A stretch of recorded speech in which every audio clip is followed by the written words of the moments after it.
There's a new triangle that's plaguing the New York Knicks, and I'm not talking about Phil Jackson's triangle offense. All that's coming up next, right here on Riding with the Knicks.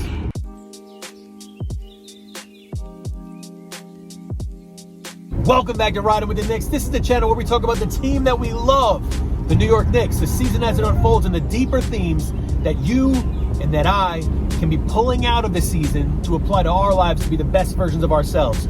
Welcome back to the channel. We just hit 200 subscribers. That's a thing to celebrate, but we're on the road to 500. We've had the channel going for about 2 months right now, and so we got some good momentum. But when we hit 250, I'm going to announce a promotion. I'm going to start giving away some Knicks gear for those people who are subscribed and want to share these videos to help us hit that 500 subscriber count. So stay tuned for that.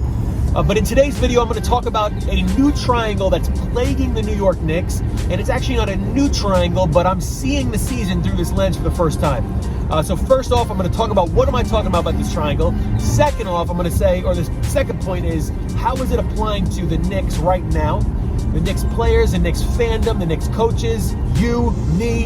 And then finally, we're going to go back and talk more in depth about this concept of this triangle and how you are probably living out this triangle in your own life right now and how you can break free from it to be the most healthy and best version of yourself. So stay tuned to the end so you can get that info. But when I learned this concept, it really was an eye-opener for me, and so I hope it's an eye-opener for you as well.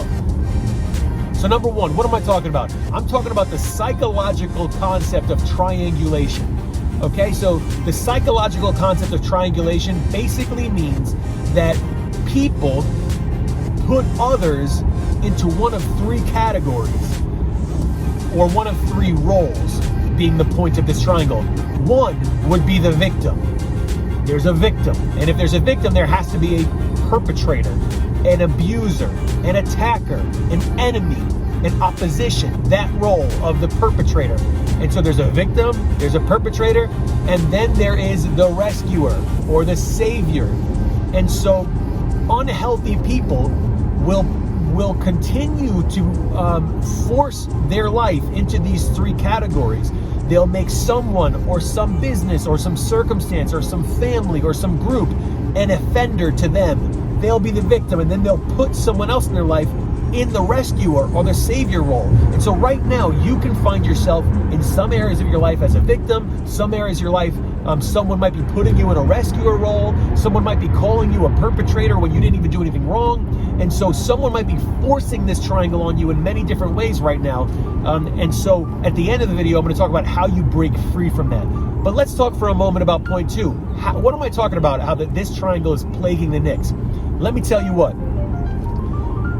We have made, and I say we, I'm talking about Knicks fans. I know that that's not everyone, and I hope it's not me to a degree, but in general, we have made Julius Randle the perpetrator. We've made him the villain. People are just dragging this dude, and we feel like we've got a good right to. We feel like he's earned that because of his play, because of his body language. Listen, every person who is putting someone in that offender or that perpetrator position thinks that they have a good reason to do that. So don't say, well, he is the offender or he is worthy of that position because X, Y, Z. No, everyone who pushes somebody into the offender role feels like they have justification to do it. Like that's not actual justification to do that. And so right now, a group of Knicks fans have made Julius Randle the offender. But what is the offense? The offense is multifaceted. It's against the Knicks. It's against our future. It's against our success this year. It's against Obi Toppin specifically, because Julius Randle is holding Obi Toppin back. Now, you might say, if Obi Toppin is the victim, we're putting Obi Toppin in the victim role, you might say that maybe Thibodeau is the perpetrator, and that's fair. You can say that too, because you can see it both ways. He's the one who's actually victimizing Obi Toppin by making him sit behind Randle on the bench and not giving him enough minutes and not prioritizing his growth and his trajectory, yada, yada, yada, yada, yada. But let me tell you, it's not virtuous, or it's not valuable, or it's not caring and loving to put Obi Toppin in a victim role. You're not doing him any favors by doing that. And so in a moment when we get to how this might be playing out in your life and how to break free from it, we're going to go into that deeper of it's not caring and loving to assume someone's a victim or to assume you're a victim. You're not doing anybody any favors by doing that. So if Thibs or Randle are the perpetrators and Obi, let's just stay with this one for a second, Obi is the victim, then who's the rescuer? Who are we putting in the rescuer spot? Are we putting Leon Rose there because he can trade Randle away for Fox from Sacramento and then Obi will be able to shine? Like, we're going to fit somebody into that role as well. Maybe we as fans, or I keep saying we, but that group of fans who wants this, who wants Randle out and Obi in, or who wants Thibs out and a more youth-focused coach in, maybe those fans have put themselves in the rescuer role.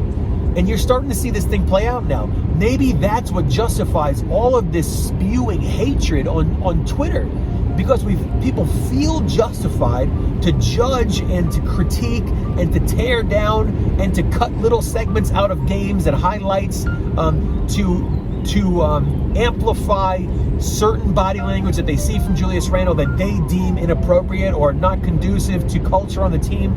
It justifies the behavior. If we say, well, I'm actually the rescuer, I need to save that person from this person. And that's unhealthy too.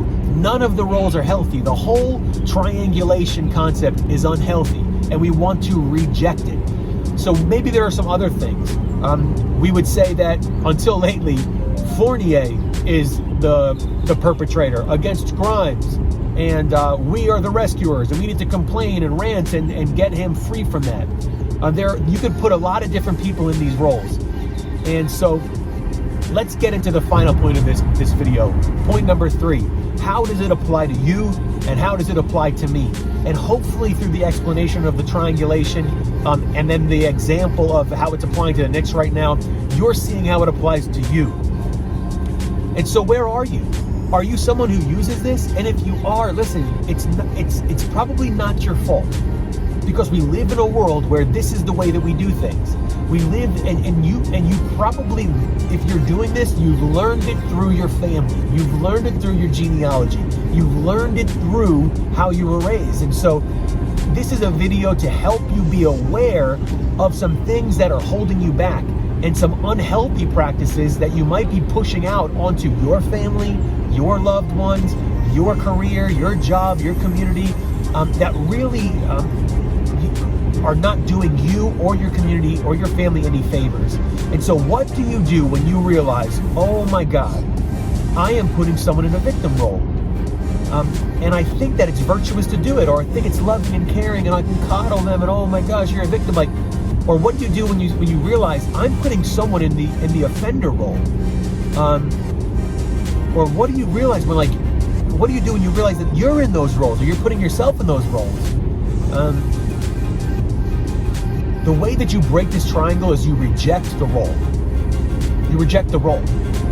So when someone in your life or someone in your work or someone at school is putting you in a victim role, and they'll use language like, oh, that's not fair that happened to you, or I can't believe that, or that, like, you shouldn't have to put up with that, like, or like any kind of victim language, you simply can just reject that identity and say, no, I've actually got agency, I've actually got authority, I've actually got control, I've actually got decision-making power, I'm actually a free man or a free woman. I am not a victim, and maybe unfair things have happened to me, but I'm not necessarily a slave to that system or that mentality, and I'm not a victim of that, so I can actually rise above it and not be a victim, but be an overcomer.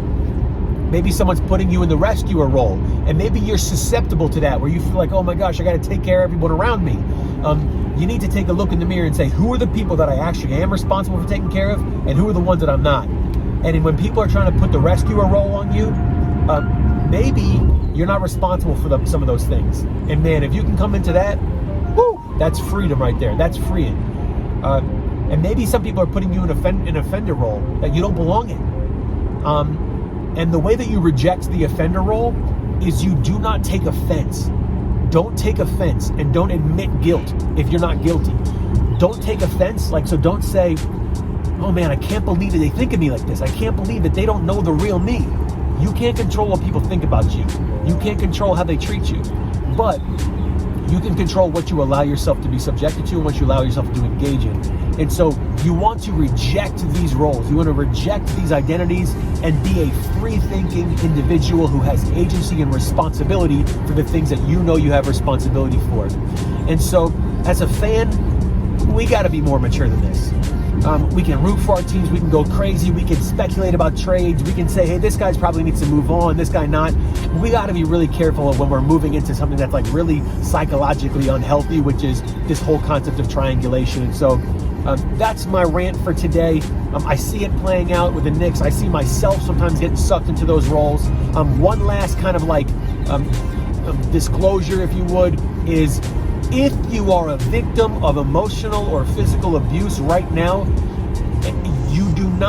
please do not misinterpret what I just said. If you are a victim of emotional or physical abuse right now, you should be seeking help from people you can trust or organizations that can help get you out of that situation immediately.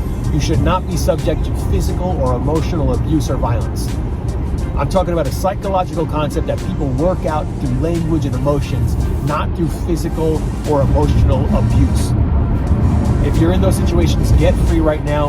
And so I guess what I'll say is, let me know in the comments if this was valuable to you, if you knew about this concept, if you see it playing out in other areas of your life. Again, I would invite you to subscribe to this channel. It means a whole bunch to me if you would hit that subscribe button. We're on the road to 500, and we will be there soon. Until next time, let's go Knicks. Let's keep riding with the Knicks.